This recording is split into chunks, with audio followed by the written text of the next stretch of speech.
Known as the Snake People. Do this gesture with me, because we live near the Snake River.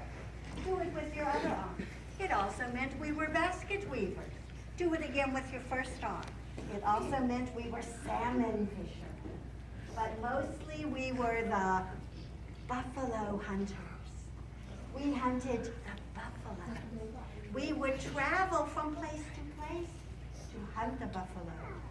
If we did not have a successful buffalo hunt, we would starve that winter. So we lived in teepees, portable houses. You could pack them up and take them with you as you followed the buffalo. When I was 10 years old, though, a little older than all of you, I was kidnapped by a band of Mandan Minnetonka Indians, taken to be their slaves. They lived in your states that you call the Dakotas. I lived in your states you call Montana and Idaho, some 500 miles away.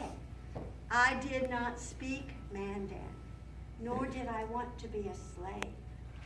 The Mandan Indians lived in domed huts. You could sit on the top of the roof, have picnics, play games. We Shoshone, we call the Mandan Indians the big-bellied Indians. For they always had plenty to eat. We Shoshone often starved. The Mandan Indians planted their food in the ground. They gave me a root-digging stick, and I learned how to plant the seeds and take my root-digging stick to harvest the crops. And if I worked hard, I would be given the blue beaded belt of distinction. Did I earn it? Yes, I did. I was welcomed into their tribe. I learned to speak Mandan, and I hoped one day I would marry a Mandan brave. But that was not to be my fate. For a French fur trader came to my village. His name was Toussaint Charbonneau. And he played a game of chance with an Indian, and he beat him. His prize was me, and another Indian woman named Otter Woman. Thus, at the age of 14, I became the bride of Toussaint Charbonneau, who was 44, quite a bit older, a difficult man who got things mixed up. When I told him my name was Sacajawea, which in Shoshone means boat launcher, he mistook it for a higher gesture, and he called me Sacajawea Bird Woman. What? I think that is one reason why my name has been pronounced so many different ways and spelled so many different ways. But I do like that nickname, Bird Woman. I think it suits me better than boat launcher. So I want you to know me as Sacajawea Bird Woman. Can you say that? Sacajawea Bird Woman. We had a visit from white men who came from the great white Thomas Jefferson. 31 men of the Corps of Discovery came looking for a water route to the Pacific Ocean. If we follow the red line, that's the Missouri River until you get to the Rocky Mountains. Then it turns into the Snake River, the Columbia River, that takes you to the Pacific Ocean. Now, most of the journey would be by boats, but to cross the mountains, we would need horses. Who had the horses? The Shoshone. So we needed to get the horses from them. Who knew how to speak Shoshone? I did. So I was hoping to go on this great adventure, even though at the time I was very large, expecting my first child. There were two captains of the group. One captain, his name was William Clark. He had red hair, warm, friendly blue eyes. I liked him right away. He had with him a man he seemed to own. His name was York. We called him Big Medicine, for we thought he had powers. And when he let us rub his skin, We thought some of his magic powers would rub off on us. We thought it so strange that Captain Clark seemed to own this man named York, because in our Indian world, only women can be slaves, not men. The other captain's name was Merryweather Lewis. Do not let his first name fool you. Merryweather, he was not very merry, no matter what the weather. A gloomy man. But he had with him a dog who was quite friendly. Now he looks bronze or brown because of the statue of him, but he was really as black as night, a Newfoundland lab who could stand as tall as most men on his hind legs.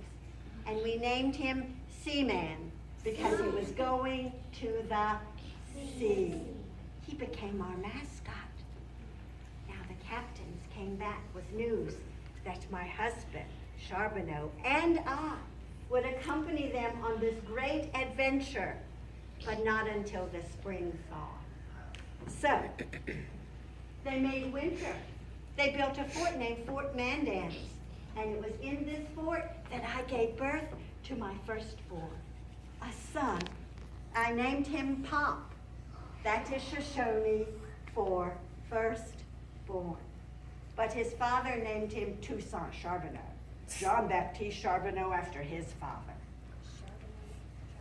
Now when my Pomp was only 5 weeks old, the waters of the great Missouri River began to flow again. It was time for us to go on our great adventure that took up the first year and a half of my Pomp's life. Several thousands of miles. And all along the way, I taught my Pomp teaching lessons of the Native American way of life.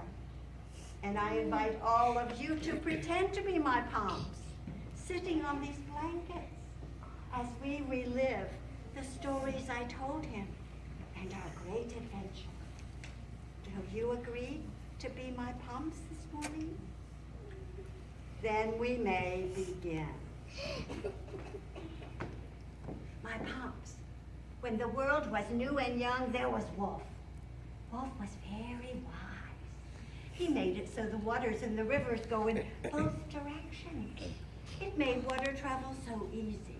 You could get in a boat to travel this way without paddling, and a boat to travel that way without paddling. So easy. But then there was Coyote. Coyote is a troublemaker. He does not like things to be easy. That is his nature.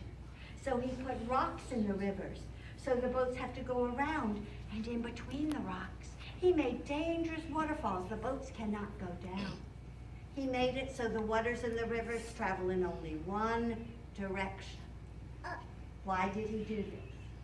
Because he is a troublemaker. It is his nature. So we men have learned to paddle our boats upstream. Fish have learned to swim upstream. Our stories travel upstream. So just as we travel up the great Missouri River, so will our stories, my Pomps. Now, how did you travel?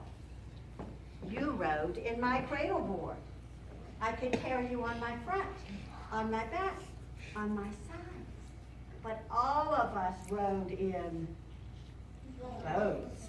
The white boat was called a keel boat, but it proved to be too big to navigate the narrow channels, so the men quickly left it behind and traveled in the brown boats, long canoes called pirogues. 10 men could travel in a pirogue, and in the back, you could steer the pirogue. In the pirogue that we rode in, steered by your father, we had a very important job, my Pomps. We were to care for the captain's papers. For all along this great adventure, the captains journaled. They drew maps of where they had never been before. They drew pictures of fish they had never seen before. They drew pictures of birds they had never seen before. Are these important papers? Yes, for all of history. And we were asked to take care of them in our boat. One day, a storm came up, and our pirogue began to rock from side to side. Your father at the back panicked. He did not know how to swim, and he was afraid he would drown. So he stood up at the back of his pirogue. Is that a wise thing to do, my Pops? And the water started rushing in. So the captain's papers began to float away. So I grabbed you with one arm, and with my free arm I retrieved the captain's papers, as many as I could, until your father came to his senses and sat down. But the boat was full of water. So the men took their hands, their hats, whatever they had to bail out the water, so our boat would not sink to the bottom of the river. And that night when we made camp, the captains dried their papers over the fire. And they looked at me and said, Janie? Is that my name, Janie? No. That is the nickname they gave me. They found it so hard to say Sacajawea and even harder to spell it differently throughout their journals. So they just called me Janie. But you, my Pomps, you can say my name with E. Say it. Sacajawea. They said, Janie, because you have been brave in the face of danger, we are naming a tributary of the Great Missouri River after you. From this day on, it will be known as Sacajawea, Third Woman's River.